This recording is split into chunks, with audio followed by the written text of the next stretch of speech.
Grand Rising and Rising.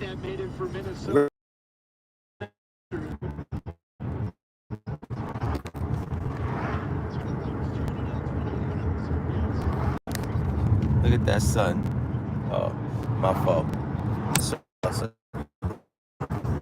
the waters, but I forgot I had to turn my camera.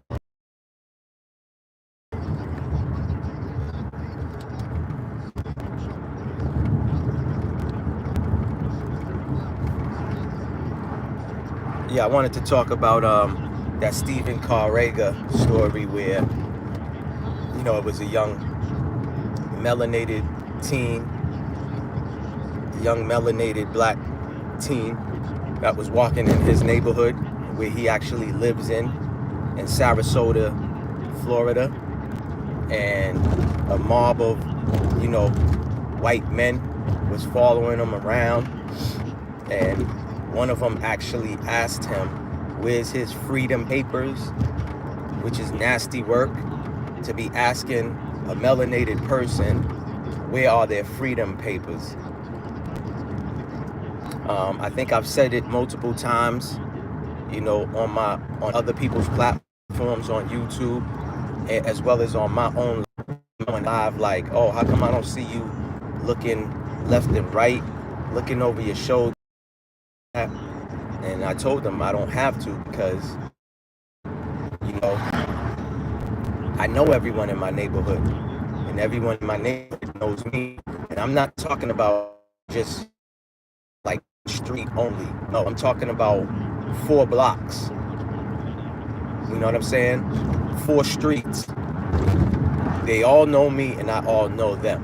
And we live in my neighborhood. Regular melanated folks, black folks, American blacks that live in my neighborhood.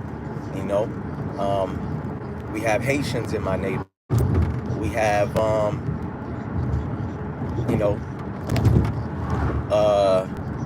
we have Asian in my neighborhood, and we have all types of people in my neighborhood. I feel like if someone is moving, to a better area, know where you're moving. You know what I'm saying? Know the demographics of people that's going to be living in that area. Do your due diligence, because there's certain people, when they moving from one area to the next, they check if they have children that's going to be going to the school, they check the school system. You know what I'm saying? They do their research on the school to find out what type of school it is, how good it is, how bad it is. Just like, if you're moving into an area, you do your research, to find out what type of area that you're moving into, what type of street, neighborhood you're moving into. If the crimes is high, if they have a high rate of crimes, if they don't, and stuff like that. So I think people should be doing their research on things like that. You know what I'm saying? Grand Rising to whoever's in the chat.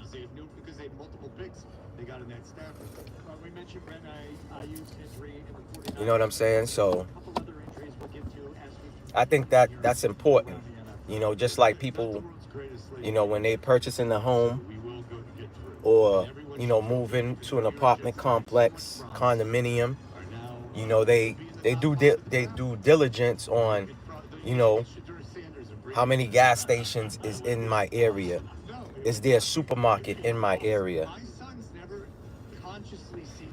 Grand Rising, Miss D. Grand Rising. The enemy's public. Salute, bro. Salute. Great content, man. Dope content over the weekend. Enemy's public. I like that about the food. I try to do, as much posting about how our foods is contaminated on my platform as well. So dope content, over the weekend. Yeah, I think we should be doing our due diligence because, when I walk in my area, my children walk in the area, they don't need me when they walking around in the area. You know what I'm saying? And I only let them do that because, again, my neighbors know my children, and my neighbors know who I am, and I know who they are. You know what I'm saying? And when I say I know them, meaning I know their occupations. I done been inside their home. They've been inside, my home and stuff like that. Like, that's the type of neighbors I have. I can actually borrow sugar if I need sugar from my neighbors. I'd be goddamn if I walk in my area and, a mob of white guys asking me where's my freedom papers. I'd be goddamn.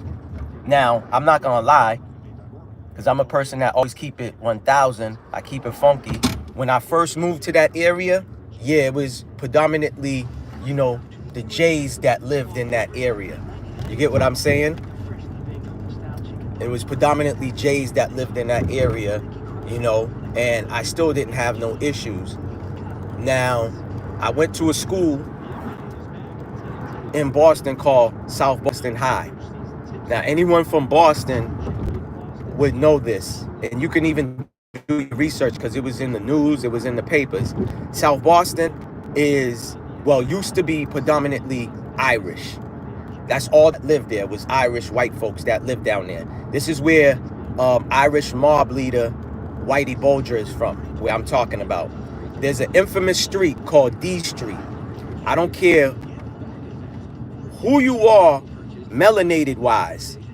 When you walk down this street back in the early 60s, 70s, 80s, you better, I swear, you're not gonna make it out alive. And you also was told not to walk down that street. D Street is in South Boston. I don't care who you are, you're told never get caught walking down this street back in those times. You're not gonna make it off that street.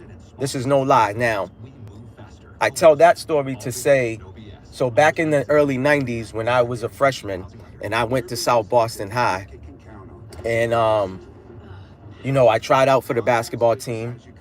I was kind of pissed too because I could have made varsity as a freshman, but the team was so loaded that the coach was like, yo, I'm gonna put you and 3 other guys on JV because we was like, the 4 freshmen that was super talented, and skilled. So we was all put on JV because, again, the varsity team was loaded. So he told us, well, our sophomore year, we're gonna be on varsity. You know what I'm saying? Because a lot of the guys that was on varsity, they was seniors, so they was leaving. You know what I mean? So back to the story. So we all made the basketball team, and we had practice. Now, every time that the basketball team had practice, JV practiced with varsity for I don't know, maybe about 20 minutes. And then the rest of the time was varsity practice. And then we had our JV practice right after. So I say that we left practice later than the varsity team. The varsity team would leave early. Some guys would stay and help us practice as well to make us much better. Now, me and the other 3 that was real good on JV, we actually tried to take a shortcut through D Street to get to the train station. Now, in South Boston, there's 2 train stations. There's Broadway, which is further, and there's Andrew Station. Now, Andrew Station always had some issues. So we was like, yo, yesterday when we went to Andrew Station, we basically had to stay and wait there for a whole hour because, the red line had an issue. And that's the line that we was taking. Like, in Boston, we have colored MBTA, the transit is through colors to know, it goes to different areas. We got red, you got green, you got blue, and you have orange line. Those are the lines. And then years later came the commuter rail, and stuff like that, which I believe the commuter rail is the silver line. So me and the guys was like, hey man, we gonna go to Broadway. And one of them was like, yo, let's cut through D Street so we could get there faster. So as we cutting, we walking through D Street, we on high alert. And when I say high alert, we're like the military out in Afghanistan, where heads is on a swivel. We're looking around. We heard one voice say, "Hey, niggers, what the fuck y'all doing walking down our street?" We turned around. We saw it was one dude. So we didn't pay him no mind. We turned around and, of course, we put a little pep in our step. Now we're walking a little faster, right? So we're walking. Then we hear 2, 3 more voices like, "Niggers," right? We turned around. Now it's like 4 or 5 dudes. Man, listen, these dudes had bats, chains, whatever else they had in their hands. Because we got we're a good distance away from them, but they could see us and we could see them. Now, right as we're turning around, they start running towards us. Man, we got the scatting. When I say we got the scatting, we took off like cheaters. I mean, we was already in the best shape of our lives. You know what I'm saying? We playing ball. A lot of us was, a lot of the other guys was running track for the school. You know what I'm saying? But we all was in shape. Nobody was fat. Nobody was overweight. Nothing like that. No disrespect to people that's overweight, but it's just a image I'm trying to give y'all. You know what I'm saying? I'm painting a picture for y'all while I'm telling this story. That's what great authors do. You know what I mean? When they write a book. So these dudes get to chasing us. Man, we ran all the way to Broadway Station, man. As we get in to Broadway Station, any New Yorkers that's in this chat knows how, back in the days when you was a teenager, you just hopped over. You know what I'm saying? You hopped over those railings to get on the train. We did the same thing. Now, in Boston, we don't have Boston PD, inside the station like that. They do that now. Back in the days, it wasn't like that. They was never around the stations, But, so back to the story. So we hopped over the railings and the train was actually there. And the train usually sits for like, a minute or two. You know what I'm saying? It waits for the people that gets off the shuttle buses, you know what I'm saying? In the regular T, which is the buses and stuff like that. So, because a lot of people that's going towards the airport, they actually get on that line to switch over to go to the airport, which is the blue line. So long story short, we hopped over the railing and got right inside the train. And right when we entered the train, the doors shut. The doors usually make a sound and it rings off like two times, like ding, ding, to let you know like we're about to shut the doors. So right when we enter, the doors shut and the train takes off. As the train is leaving, these group of white boys just pulled up and we actually looking at them, and they mad. When I say they mad, they're pissed. And this is how South Boston was back in the days. So when I'm watching that video of Stephen Carega walking down his neighborhood and he had a mob of white boys, I'm super thankful that we're in a time where, certain people are using technology the way it's supposed to be used. And he turned on his camera and started recording these dudes, following him. And actually, I watched the footage yesterday that I really didn't see because, the news is going to chop it up and whatever. There was one neighbor that actually got out of a car and pulled the gun out. And if y'all go watch this footage, there's another neighbor with a green t-shirt on, a lime green t-shirt on, that actually puts his hand on the guy's gun and says, "Yo, don't do it. So this piece of trash, this demon, this wicked entity, this wicked person actually pulled out a gun on a teenager. I find that to be crazy that this man did that. You know what I'm saying? To actually go pull out a gun on a unharmful teenager, a teenager that doesn't have a weapon, that's walking in his own area, and you want to pull out a gun. Now, that's crazy to me. You know what I'm saying? That's crazy, and I find that to be nasty.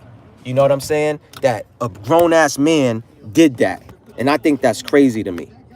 But, so I just told that story because there's a lot of stories that I could tell on here.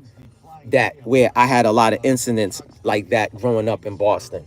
You know what I'm saying? And we was kind of told this like at a very young age, like, hey, when you in this area, you know, try not to even go to that area. Now, unless we had to go to that area, my parents would actually drive us, and even driving in those areas, you would have rocks thrown at your car. You know what I'm saying? You would have, people throwing eggs and tomatoes at your car and stuff like that. So just watching that video brought me back, you know what I'm saying, and stuff like that. And I'm pretty sure a lot of people my age, even older, that's still alive, can contest to these stories. It don't matter where you live, whether it was New York, because I remember infamous documentary that I watched of a part of New York that was like that. Where this black guy, or it might have been him and his friends, was walking in a certain part of New York, and a whole mob, of white guys, Italian, whatever they was like, get the fuck out of here. You know what I'm saying? There's an infamous story. Y'all could look this up. It's a beach called Carson Beach. That's actually in South Boston, where back in the 70s, if you were black and you went to that beach, a mob of white people would harass you and tell you don't belong here. They don't want you in their waters because you're gonna dirty the water. Just nasty work, man. Just nasty work. And that's the problem that I have with this corporation, is they try to mask and sweep these stories under the rug like they wasn't doing it. You know what I'm saying? And that's the thing that I could respect about Europe and stuff like that. They let you know about these historical events that actually took place where things like that happen. But this country here, they don't want you to know about it. And they was doing more nasty work than anybody. Yeah, my fault. I was just driving. That's why I didn't read y'all comments. But salute, Big Dice. But yeah, man, y'all, like I said, y'all could look this story up. It's called Carson Beach. It's in South Boston. Back in the early 70s, 60s, blacks couldn't go to that beach. If you went to that beach, you got mobbed on. You know what I'm saying? By these white folks. Same thing. There's actually, I believe, some old footages of South Boston. That where Whitey Bulge is from, and same thing. Like when they started integration down there, they mobbed the whole bus. You know what I'm saying? Same thing. I think the same thing happened in Philly. They was throwing rocks at the bus. They had to call the National Guard. So there's a lot of places, whether it's New York, Connecticut, Boston, Philly, Jersey, and I'm talking about as far as the Northeast. You know what I'm saying? Because that's where I'm born and raised at. I did live off and on in Florida. You know what I'm saying? Orlando, Miami, Little Haiti, Fort Lauderdale. You know what I'm saying? But that's more like as I got older.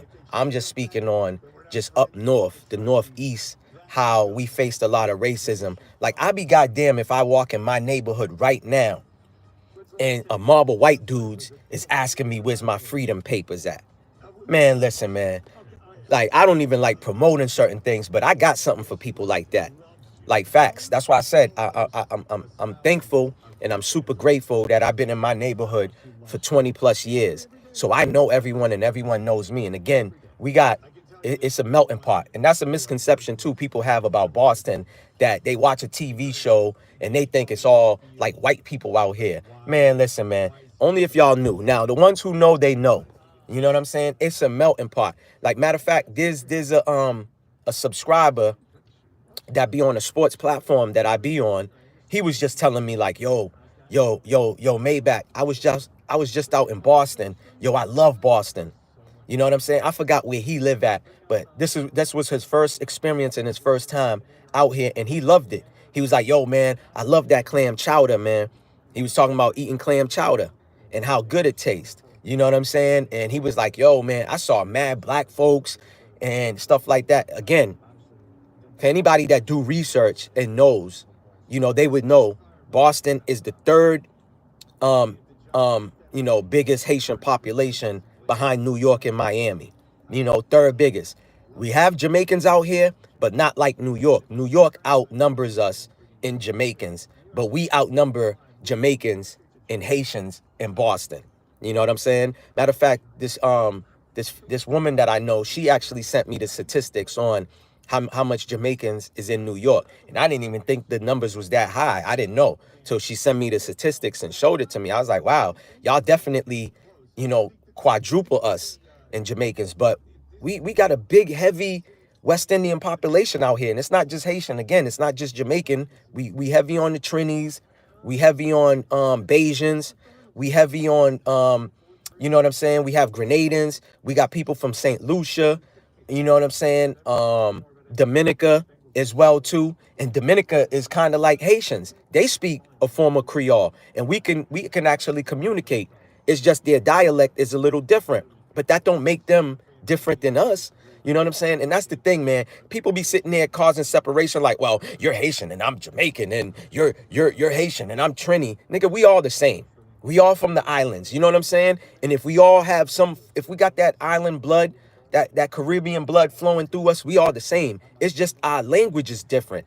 You know what I'm saying? It's just the dialect that we speak is different, but we all the same. We all have Taino in us, which used to occupy the land, and we have African descent. It's like Haiti. Before it was the Haitians, it was West Africans that occupied Haiti when it was actually called Española at the time. It wasn't even called Haiti. We know it as to be Haiti now. And it's all those islands, whether it's Jamaica. I don't remember the name that Jamaica had before it was Jamaica. Same thing as Grenada. It wasn't called Grenada back in those times, in the early 1900s. It had another name. All of these islands, all of the Caribbean islands had different names back then. Even Trinidad, all of them. Name it. St. Lucia, name it. Because we got to remember, it was being occupied by the oppressors. Whether it was the Brits, whether it was the French, whether it was the Spaniards. You know what I'm saying? All of those lands was conquered by different people. That's why Haitians, we speak French. It's because it was conquered by the French. Even though we share the same island as Dominican Republic, which they speak Spanish, they was conquered by the Spaniards. You know what I'm saying? But that's why I find it crazy where Dominicans don't feel like they're black. You know what I'm saying? And it's just like, yo, your whole influence has to do with Africans, and you would have never been freed if it wasn't for the Haitians. That's why people got to really do their research, man. That's why sometimes I don't even get in conversations with ignorant people that don't know, you know what I'm saying? And stuff like that, because it's just a waste of time. And I always quote Dick Gregory that says, he only debates with his equal. Anything lesser than that, he's teaching. And that's how I feel. I'm going to only debate with somebody that's equal-minded, someone that's equal as far as intelligence go, equal with the smarts. I'm not going to debate with somebody that once they speak, it's nothing but ignorance coming out their mouth. Why even waste the time? You know what I'm saying? Why waste the time? Just a T, Grand Rising, peace and salute. Peace and salute to you. I appreciate y'all for tapping in, man. You know what I'm saying? We all obviously, woke up this morning. So it's definitely a blessing within itself that we woke up. Don't matter what we going through. You know what I'm saying? Just be grateful and thankful. And whatever you're going through, just always remember, it never lasts. Tough times never last. Tough people do. You know what I'm saying? So, but yeah, man, I just find it ignorant that when, you know what I'm saying, people just be speaking off of ignorance and, they be doing the work of the oppressors. It's the same thing with the skin tone. You know what I'm saying? Light-skinned people thinking they better in the islands. That's why I be telling people, like, when you go to the islands, there's racism out there.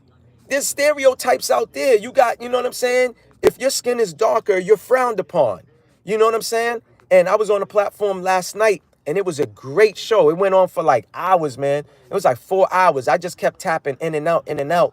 And that's what the content creator was talking about. He said in a lot of these Caribbean islands, it's more the lighter people that runs the islands. And, yeah, we have some white folks that are actually in these Caribbean islands. But, to us, like, well, not me, because I wasn't born in the islands, but to the ones who were born in the islands, their racism is a light-skinned person.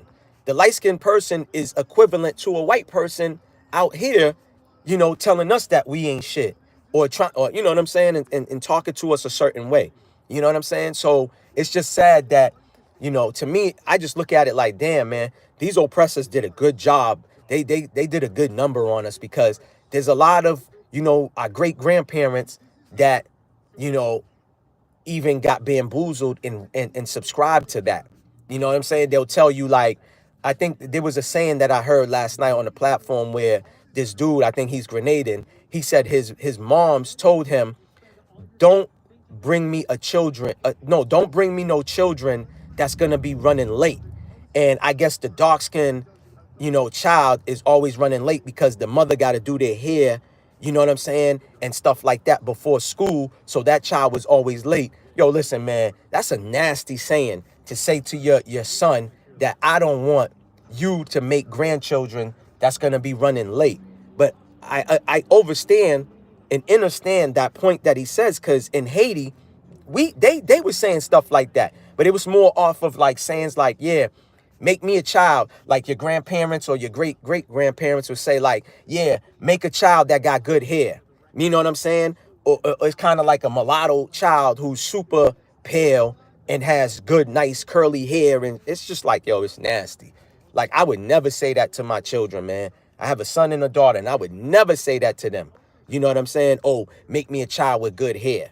You know what I'm saying? Oh, make sure the child is light skinned, because my son is actually light skinned. He took my complexion, and my daughter took more of her mother's complexion. But I don't frown upon my daughter for her having, darker skin than my son. Like, I never understood that, but people do these things. You know what I'm saying? And it happens in a lot of families. It is what it is. But I think it's just nasty work. But, you know, yeah, man, I just know that story with that kid, man, you know, what's going on? Salute to you. Salute, Truth. Appreciate you tapping in.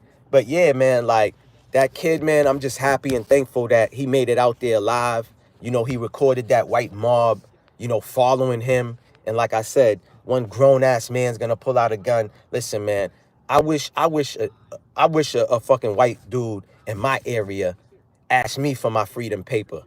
You know what I'm saying? Again, I know everyone. And like I said, in my area, in my neighborhood, shoot, we got white folks that live there. They're not ignorant like that. You know what I'm saying? And I can speak on that because I know them personally. You know what I'm saying? So that's why I only speak on things that I have knowledge of and I know what I'm talking about. Because only a fool would talk on a subject that they have no idea about, they have no information about, no knowledge of. But yeah, I'd be damned. But it just made me pissed off when I watched that footage, because it brought me back to, my childhood growing up in Boston in the 80s, how it was. There was certain areas that you couldn't go down. And I don't care how gangster you think you are. I don't care how much artillery that you think you have or you might actually have. There's certain areas you just know, like Charlestown Projects. That area, if you was black, you just knew not to go to that area. Whether you a cab driver or you have to drop someone off, you would probably drop the person off blocks away just to make sure you make it out of there alive, because you knew if you got trapped in that area, they was going to throw rocks at your car. You know what I'm saying? They was actually, a mob would surround your car and try to, smash your window to pull you out of your car and stuff like that. So again, there were certain areas, I was told very young by my dad, because my father was a cab driver, and he would tell us, like, hey, don't go to certain areas. You know what I'm saying? And stuff like that. My pops, used to carry a pistol, back in the days in his car. You know what I'm saying? In his cab, because a lot of Haitian or just black cab drivers would get robbed, or, you know what I'm saying, if they was dropping off a passenger in a certain area, you know what I'm saying, the mob would surround them and stuff like that. So, things like that happened back in those times. You know what I'm saying? So, but yeah, I hear people tell me stories about New York. I hear people tell me about how Philly was back in the days, Pennsylvania was, Delaware, New Jersey, just a lot of areas, how it was for them growing up. You know what I'm saying? And the things that they face too. So just me watching that video just pissed me off. You know what I'm saying? And again, it brought me back to when I was coming up, how it was out here. and stuff like that. Like I said, South Boston High, when I went there in the early 90s, we had a racial riot that happened. It was all melanated folks. It didn't matter if you was from the islands, if you was, Puerto Rican, Dominican, Mexican, Guatemalan, from Honduras, whatever. You was on the side of the melanated folks, and then it was them on the other side, and it was more of us. There was a lot of them at the school, but when it was time, you know, to throw hands, a lot of them wasn't around. You know what I'm saying? I remember in my classroom alone, this one dude got tossed out the window, and we had like 3 levels to my high school, the high school in South Boston. We had a first floor where that's where like the cafeteria was. That's where the gym was. You might as well say it was like the basement. Then we had the first level actually where you enter the school. Then there was a second level and then a third level. So I forgot. It might have been like history class or biology, whatever. And when that tension between us and them, popped off and, fight started. I remember this dude that was in the class, man. He was on the basketball team. I forgot his name. I think his name might have been Jamal or something like that. He was like 6'7", two and some change. Man, he grabbed one of these dudes, and it wasn't like he went for the like smallest dude. He grabbed this dude that was probably like 6'1", whatever the case may be. He grabbed him like a child, just grabbed him by his neck and his pants and just tossed him out the window. Like the window was open, and because it was like springtime, that's when it started getting warm, and he just tossed him. And y'all can look this up, man. Racial riot at South Boston High that happened.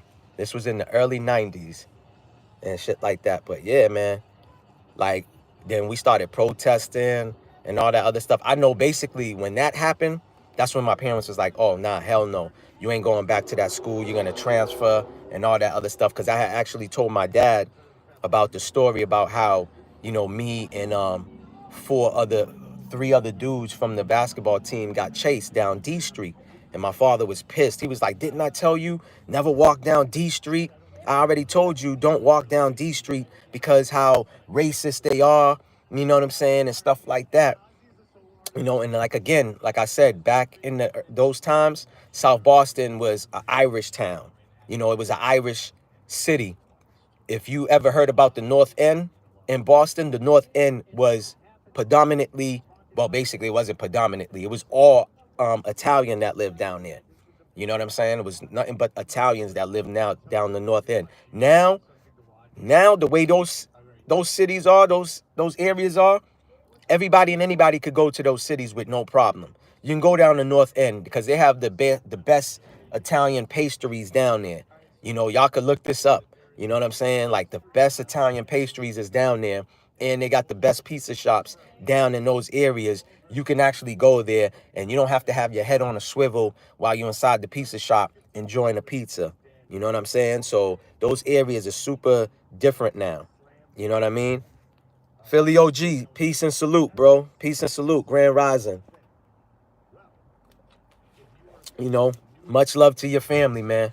Peace, love, light, healing to you and your family, to everybody on the chat. But yeah, in those areas, you couldn't go to those areas back in the days. Like I said, you wouldn't make it out alive. I don't care who you was. You know what I'm saying? Like I said, the toughest gangsters from those eras, where I grew up in Boston, they would never dare go down there. They could go with the whole gang, but you're going to be outnumbered. You know what I'm saying? By these mob of demons. You know what I'm saying? These wicked people. You know what I'm saying? With bats, chains, padlocks in their hands, brass knuckles, all of that. Spike brass knuckles. Anybody my age that I'm talking about, these brass knuckles and all of that, they know because they seen them. You know what I'm saying? They seen that. They even have bats with spikes on them, or they put like nails in these bats. You know what I'm saying? And they put the nails in backwards, so they had the pointy part of the nails sticking out these bats. You know what I'm saying? So yeah, man. So again, when I saw that footage of that young teen, man, it just pissed me off that, homies walking actually in his area, because supposedly, they had that storm, Hurricane Milton or Hurricane Helene, that came through And it was actually his first time going outside, and he told his mom's like, yo, I'm gonna go outside and walk around the neighborhood, and these marble white dudes come out talking about where's your freedom paper. Like, when I actually heard that, I'm like, what? Like, it's 2024. And it's like, who the fuck are you asking a melanated teen or anybody where's their freedom paper? Who the fuck are you? And this is the problem. Like, these people don't know that we built this country. We from here. We was already here. It wasn't the natives. It was us that was actually here. You know what I'm saying? We all know with the classification, they switched everything up and said it was the natives. Like, we all know that was through the damn felon Christopher Columbus. You know, that was like, oh, it was, you know, native and all of this other stuff. Like, come on, man. Like, nigga, we from here. But these are ignorant people. I don't expect them to know. They running with the narratives that their grandpappies, like they would say, their grandpappies told them stories. You know what I'm saying? Their grandmothers told them, you know, this is yours, and all this other stuff. Like, yo, get the hell out of here.